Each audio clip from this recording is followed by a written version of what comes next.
Greetings, dear ladies and gentlemen. It's Ivan from Capital, and I'm extremely happy to start our exciting event today. We will be speaking about liquid staking derivatives market, specifically on the Ethereum. We will have an overview of several tools that are the most used ones, and I'm also happy to introduce our senior investment analyst, Petro Yanytskyi, who will be presenting his report. We are happy to provide more educational and insightful content for you. For instance, the liquid staking derivatives is something that we are looking at 3x Capital. We have reviewed several deals in the space, like Strum. It's a liquid staking for Bitcoin on Lightning Network. And Swell, this is a liquid staking protocol for Ethereum that is currently growing. So would be happy to present more content for you today. Petro, thank you for joining. The stage is yours. Thank you. Hello, everyone. Thank you, Ivan, for your warm introduction, introducing me as well. Yes, I can say I'm extremely happy to share some insights on LSDeFi. It is like a new trend, new thing. We had DeFi in the past, but right now a lot of people are looking at liquid staking because it's quite profitable way to store your Ethereum, store your ETH tokens, and gain additional yield on top of it. And today we will try to review how this industry is built, what was before the start of liquid staking, and we will take a look at various liquid staking protocols and even talk about the new trend, new direction of liquid staking called restaking. And we'll try to understand how to optimize the strategy and what risks also should be considered when trying to get into liquid staking. So I'm starting with the report that I wrote, the article that I created. And here you can see that from the very beginning, before the start of upgrade of Ethereum, before we saw the move from a proof of work to proof of stake, everything started in 2020, where was the event of Beacon Chain Genesis. It was in December 2020. This Beacon Chain started producing blocks, and it was like the first step of achieving the Ethereum vision of proof of stake chain. And it was like a step on Ethereum roadmap to actually prepare the network to this migration. And then after the launch of Beacon Chain, we see an adoption from users and investors. So they started to deposit into this network, and they were staking their assets without the opportunity to get them back. So you can imagine that someone who staked in 2020 was able to withdraw his assets just recently, a few months ago. And after the launch of Beacon Chain, we've seen several upgrades, several events called Berlin, London, Bellatrix. It was everything to prepare the network for the biggest upgrade and biggest event in Ethereum history. After the launch, obviously, it was called the merge. It was the final migration from proof of work consensus to proof of stake, and it happened in September 2022. And what we saw at that time, that there were around 13.7 million is deposited into the Beacon chain, which represented around 11.3% of the total circulating token supply of the Ethereum. As you might see on the chart, the number of Ethereum ETH tokens right now that is staked on the network is more than 25 million. And it was like a fascinating journey for Ethereum ecosystem, for Ethereum network, in terms of gaining more investors, more users who were open to stake on the network and get profit from doing it. But actually how it happened, why right now a lot of people are interested in staking on Ethereum, and why they are like more comfortable to do it than the time before in the past. Because after the merge happened successfully, still there was an issue that someone who is staking on Ethereum isn't able to get his or her assets back, because still it was impossible to withdraw tokens, meaning there was only one way to deposit, but you need to wait until the further update to be able to get your funds back. But everything changed when we saw the Capella upgrade, which was the like a third major upgrade to this proof of stake consensus layer beacon chain, and it enabled staking withdrawals. So for investors who were staking, it was possible to get their funds back, and it actually started the uh, trend and the movement of staking and of liquid staking, because investors were like more ready to be able to stake, because they know that at any certain point of time they will be able to get their assets back. And that's where we saw the like initial growth in the market, because a lot of protocols arise with this high interest to staking, and they were trying to benefit from new users, new investors who are trying to stake on Ethereum network. But what is LSDeFi? So LSD stands for liquid staking derivatives, or we have LSD, or for example, liquid staking tokens, which is simply the tokenized representation of stake in a blockchain network.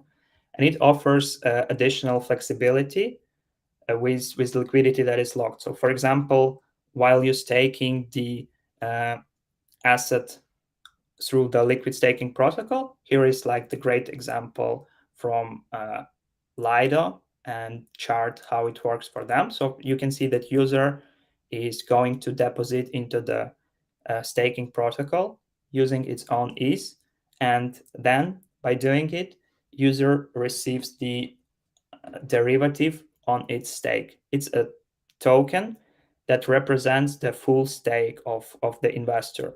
And the risk is that when this token is lost due to some hacks, or due to using some malicious protocols, the initial stake of user is lost too. So you need to be very careful and responsible for derivative that you are receiving on top of your staked asset. And then this like the initial ETH that was staked on this liquid staking protocol is delegated and distributed to validators, who are actually responsible to securing the Ethereum network, and who are like risking with their stake. And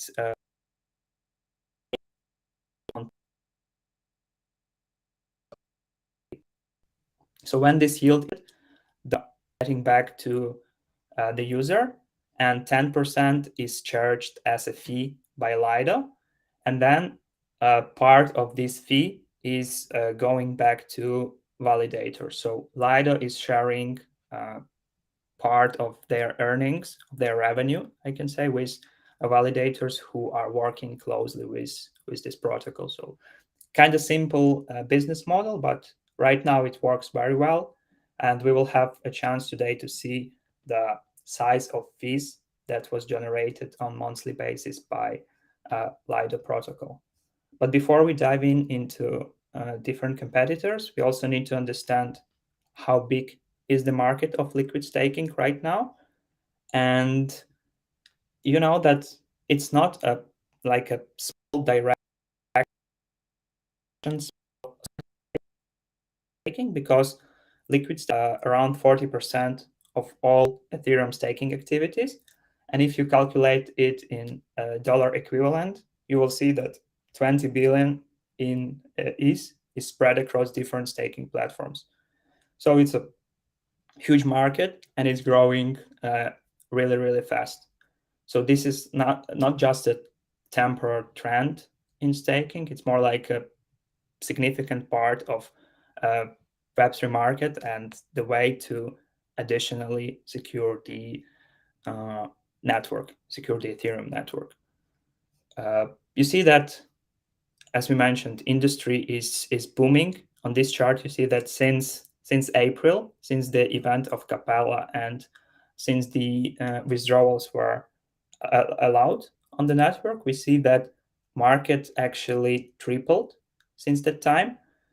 But still, it is highly centralized, and I can say even monopolized, because we see that from all staking protocols, three of the biggest protocols like Lido, Coinbase, which is the liquid staking for institutionals through the Coinbase exchange, and also we have like one more big competitor called Rocketpool. They are representing 90% of the market share. So looks like um, the market is up to see new members, new players who will be able to get market share through some unique approaches. And if you've been with us for a long time already, or if you followed the NFT market, you saw that the same, like similar situation was happening with NFTs, where one big player called OpenSea was like leading the market, being only one solution that was used for Ethereum NFTs, until they met a big competition from the player called Blur. And the case for Blur was that they used different approach of attracting users and slightly different approach in NFT trading. And it was the success story of a really small competitor at the very beginning who was able to get a huge market share back from the leader who had a monopoly on the market for several years already. So if you check the stats on Blur, you will see that right now Blur and OpenSea has like a similar market share of the NFTs, and Blur is a big competitor for OpenSea, generating even bigger volumes for some months in the past. So right now we want to see something similar in liquid staking with new players who are keen to enter the market. And yeah, let me check the questions that you might have, because we try to make this discussion lively. So if you want to ask anything, feel free to drop your messages in the chat and I will try to cover them. And I will see Florian is asking about the report. Yes, we published it in our socials, so you will find it in our blog on the website, and also you will be able to check it on Medium. And we will share links afterwards, so you will have like a direct access to this article. And meanwhile, I will continue and encourage you to ask your questions in the chat. Yeah, let's take a look at market movers, at someone who is right now leading this direction. And as we mentioned, there are few players who are controlling the whole market, but also there is one player who is dominating this market and controlling over 70% of the market share. And the name is Lido, the project that started almost at the same time when a Beacon chain was launched. Lido managed to gather $14 billion in TVL on like September 4 when we checked this metric. So we see that right now it is the biggest one, and it represents $14 billion of $20 billion of staking, of liquid staking of Ethereum. But it wasn't always the case that Lido was focusing on Ethereum only. If you remember the case with Luna and Terra crash, you can see on this chart that until the Luna collapsed, it was like a big market share of Lido staking as well. So Terra was representing a big stake of Lido, and a lot of users were using Lido to get access to Terra stablecoin to get yield on top of their stablecoin that were locked into the staking.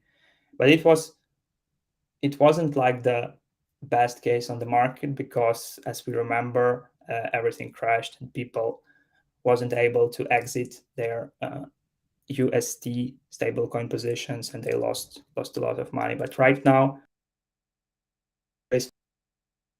so you can see of the whole TVL is tied to Ethereum.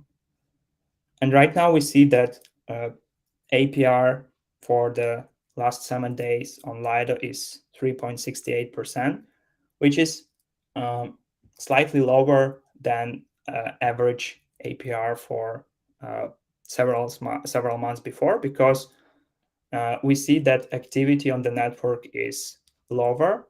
That's why validators are getting less fees from the transactions, and that's why we see lower APRs on liquid staking.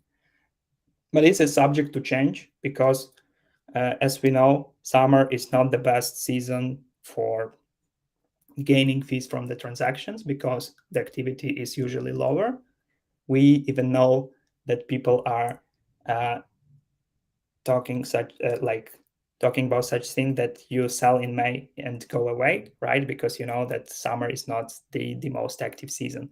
But we are up to see rise in this APR, also growth in activity on the network, and we should be prepared to be able to get profit from this trend on the market.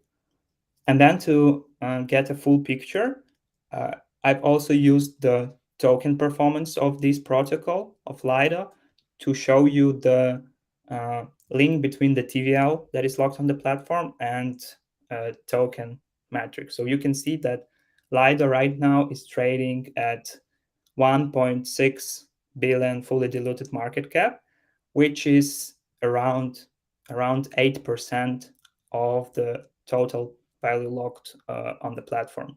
But if you look at market cap, we see that market cap currently is representing roughly 10% of the TVL. And in terms of risks with investment into this token, the risks are slightly lower in comparison to the tokens that were launched recently, because we see that currently a circulating supply of the Lido token is almost 89%, which means there are not much room to unlock and increase in token circulation supply in the future, because almost all tokens are already on the market. But it is not the case for the second competitor called Rocketpool. And Lido, Rocketpool actually providing similar services in liquid staking. So with Rocketpool, you also can bring your ETH, stake it on the platform, receive a derivative, which is called RETH, and then you can use this derivative in different DeFi protocols and gain additional yield on top of it. But there is one significant difference between Lido and Rocketpool, and it is in their validator system, because Lido is slightly centralized when they are talking about validators. They have different checks, and to become a Lido validator, you need to pass different tasks, checks, and they need to understand that you are okay to become a validator. While with Rocketpool, they are following more decentralized approach where everyone can become a validator. But what they do to have to validators to have skin in the game, they actually have a requirement that to become a Rocketpool validator, one needs to stake at least 1.6 ETH in the form of RPL token, which is the governance token of Rocketpool. And also, this validator should stake at least 16 ETH to be able to take part in Rocketpool ecosystem staking. And in terms of the size of the competitor, we see that it is roughly 8 times smaller than than the Lido.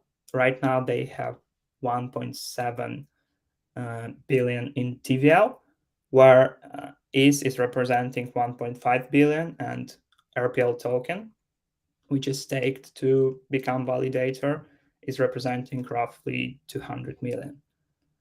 And in total, they have slightly more than 16,000 unique stakers, or someone who minted ETH on top of their ETH, and the supply is around 500,000 ETH, which is, we already look at it, which is around 8 to 9 times smaller than the supply of Lido. And one additional key difference between Lido and Rocketpool is that, as you understand, these liquid staking protocols are charging fees from users for using them, and Lido is charging 10% from the APR that is generated. So, for example, you're generating 4% and you're paying 0.4 in fees back to the Lido. With Rocketpool, they are charging 15%. So it's like a 50% higher than Lido.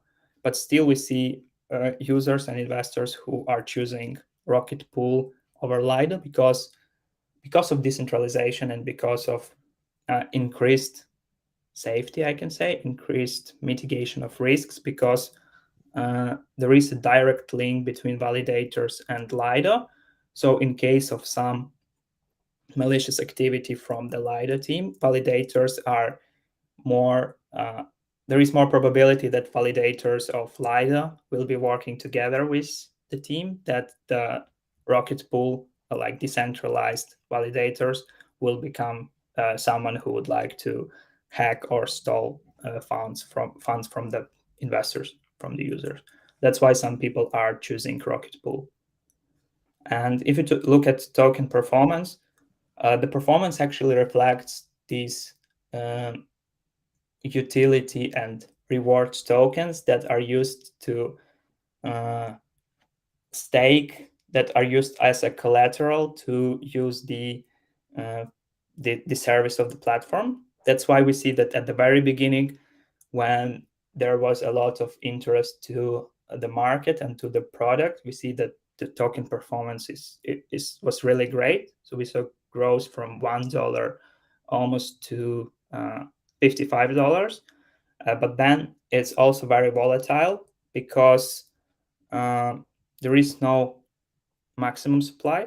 So the inflation for the token is quite high, and volatility is high because if users want to, not users, if validators want to move from Rocketpool to another staking provider, they are unstaking their RPL tokens and actually selling them, and they are creating a lot of pressure on token price. And that's why we see that in 2022 the token performance was good, but then we see a big drop to low prices, and then again and again. So we might see a even higher volatility with Rocketpool in an upcoming cycle and upcoming interest to the trend of liquid staking.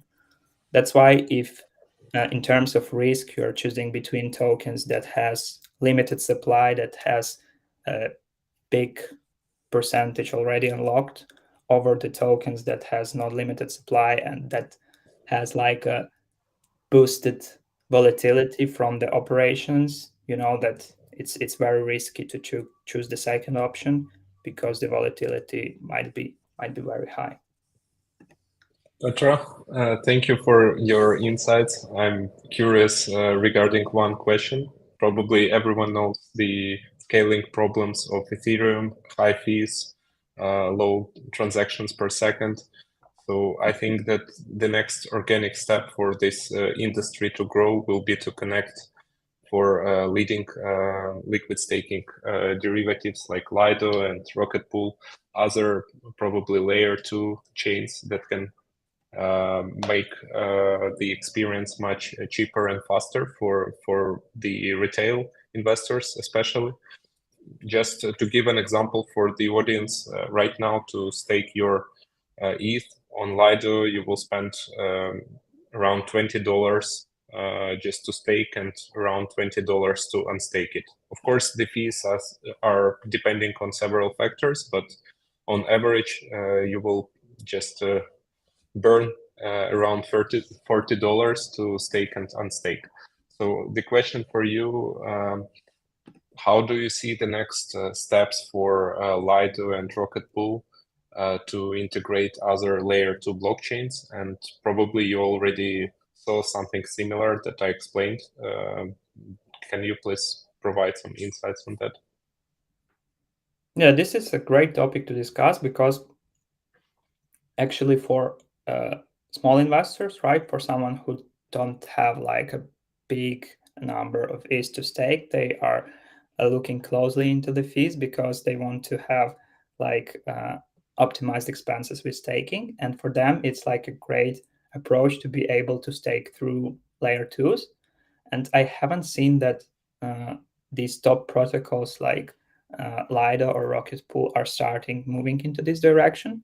But what I saw is actually another project that we will cover today. But going into the future, we saw that Swell, which is a liquid staking protocol, they actually introduced the support of layer twos. So soon, users will be able to stake their ETH through layer twos like Arbitrum. They're planning to integrate Arbitrum and Optimism soon, and they will pay a more or less like less fees. They will pay around 20 to 30 cents to be able to stake on the network. So this is like a good trend and good movement of like becoming supporting different layer twos.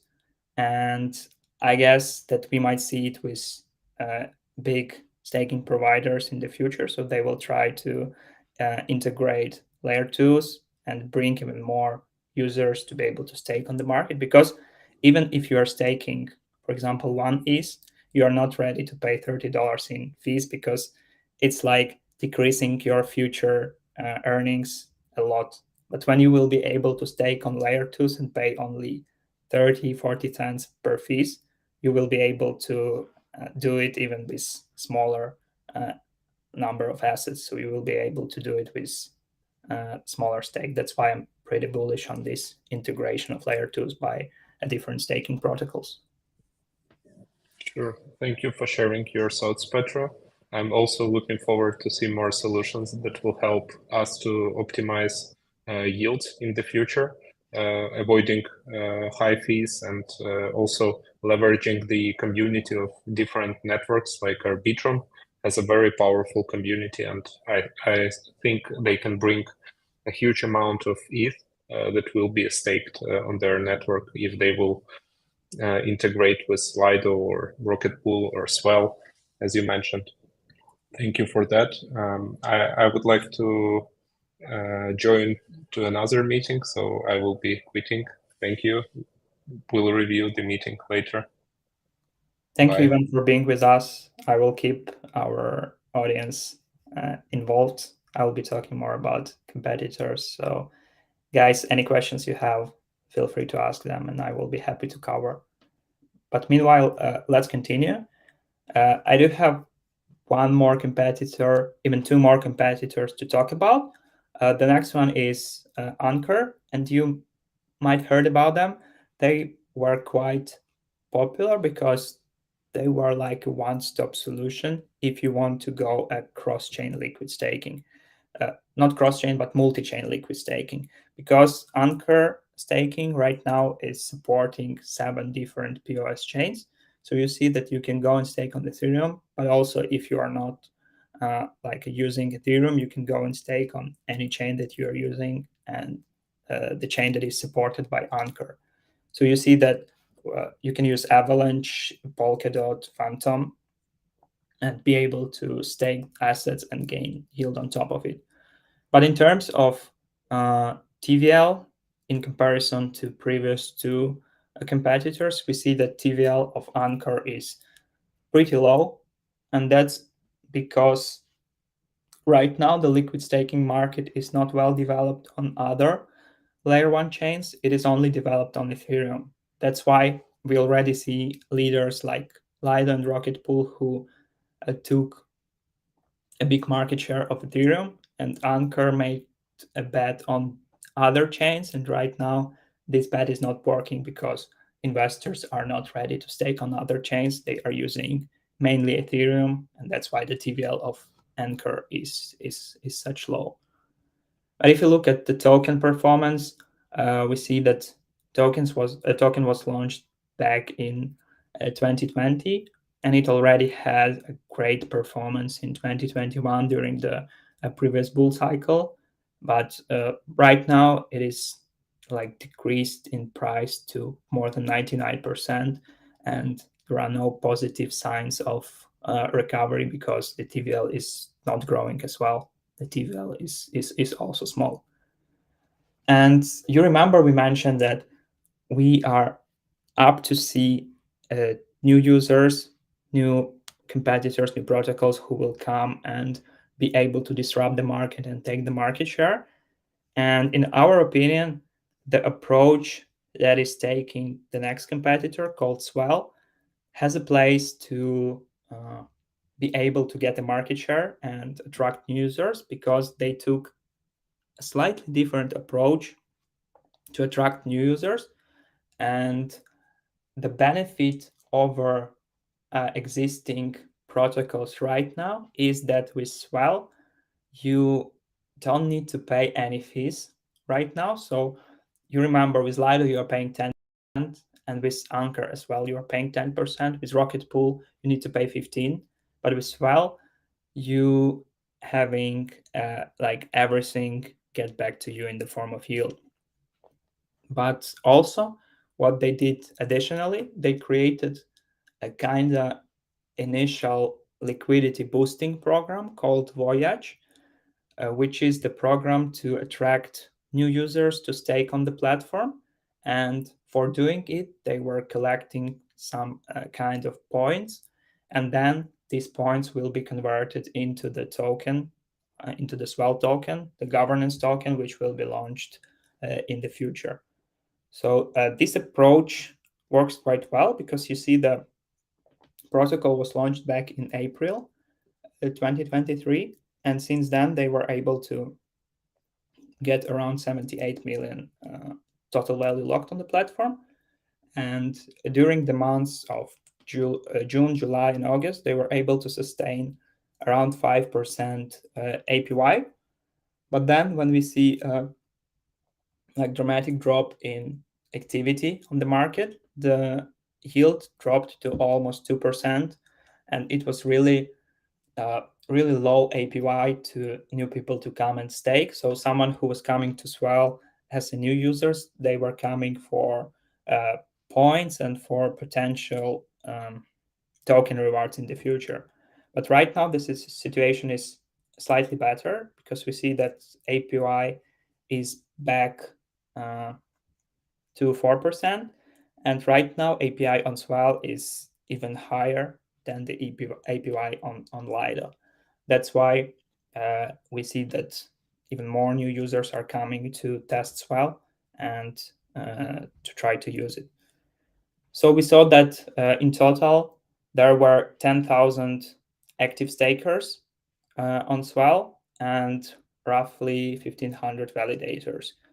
And this number is growing, and we are due to see even better adoption with a lot of users and investors getting back from vacation and trying to redistribute their investments and trying to jump into the trend of liquid staking. That's why we are projecting that the TVL of Swell will keep growing.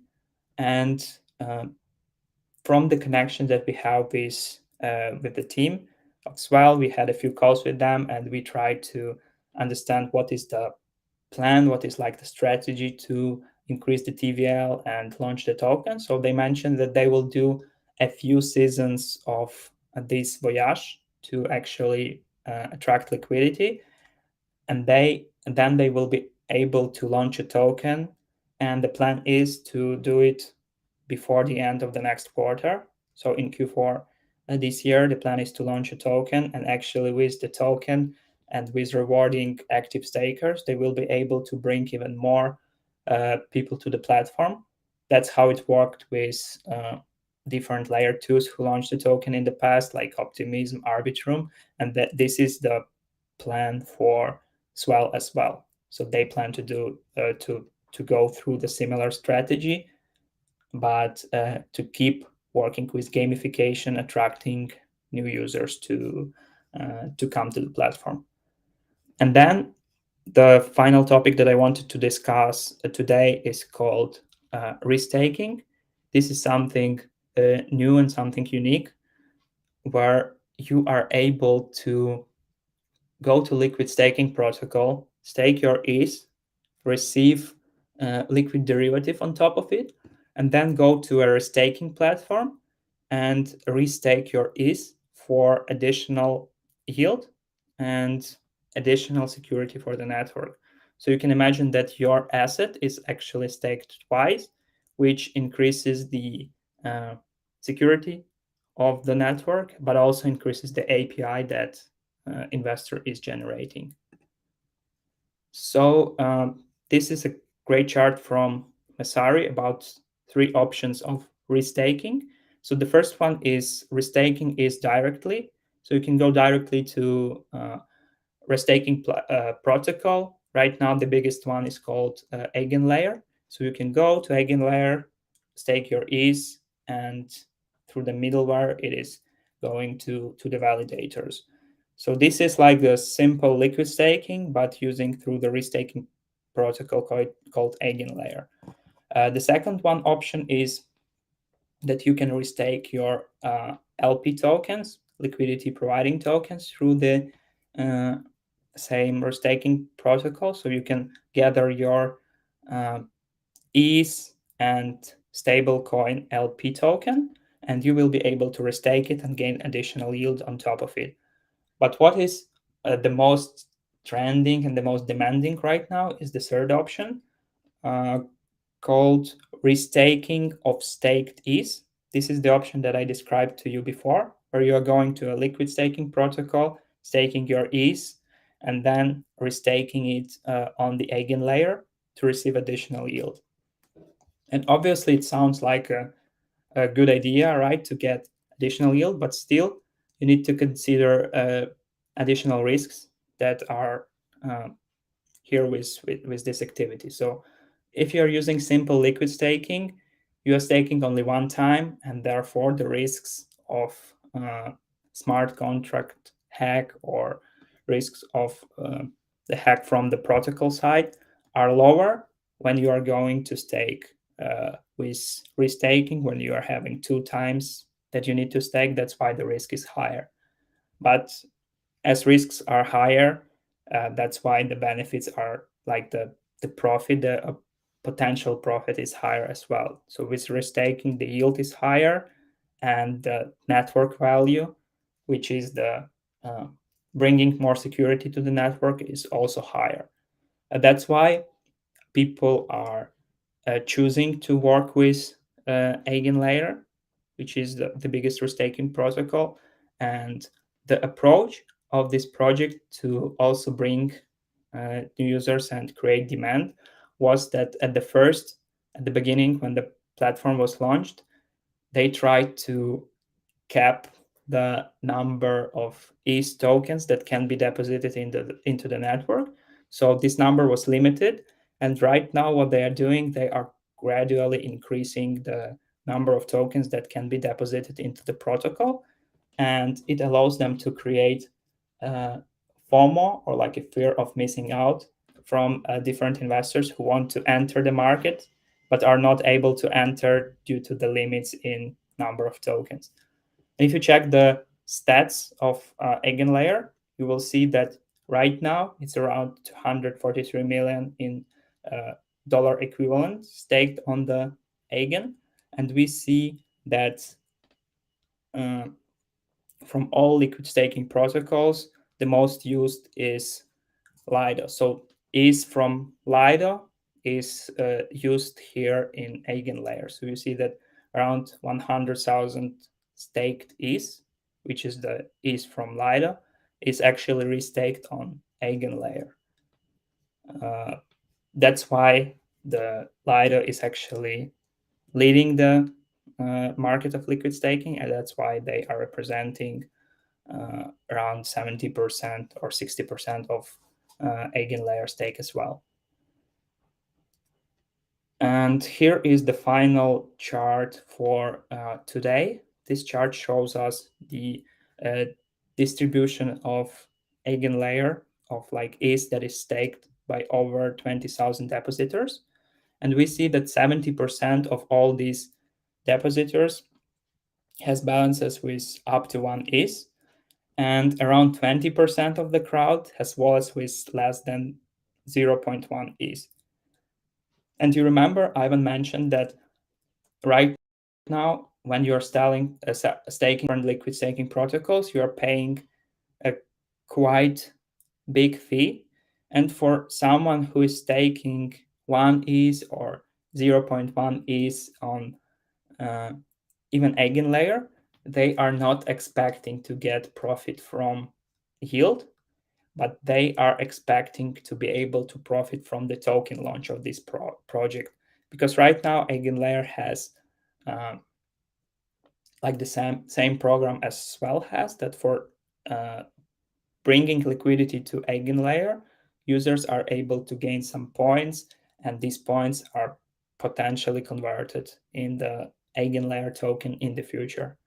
So what we see that projects are using this approach to reward initial stakers to actually bring more people to their platform, and it works. It works because right now we see that 70% of someone who is staking on eigenlayer are actually came not for a yield, not for increasing the security of the network, but to actually be able to gain from the token launch in the future. So this is the outcome and insight that I want you to understand as well. And actually, that's it. That's everything that I wanted to share with you today. As we mentioned, we will share our report publicly with you, so you'll have a chance to walk through everything by yourself. And yeah, that's it. Hope that it was insightful for you, because for me, it was, as I'm and our team are following closely this market. We are personally participating in various liquid staking protocols, trying to hold a part of our assets there. But before doing it, we do a research. We try to consider all risks, and only after that we can make a decision to use or not use a protocol. That's why I wanted to share these details with you today. And thanks everyone for joining us. It was a great meeting, and hope you to see on our next meeting next week. So yep, enjoy your weekend, and thanks for being with us. Goodbye.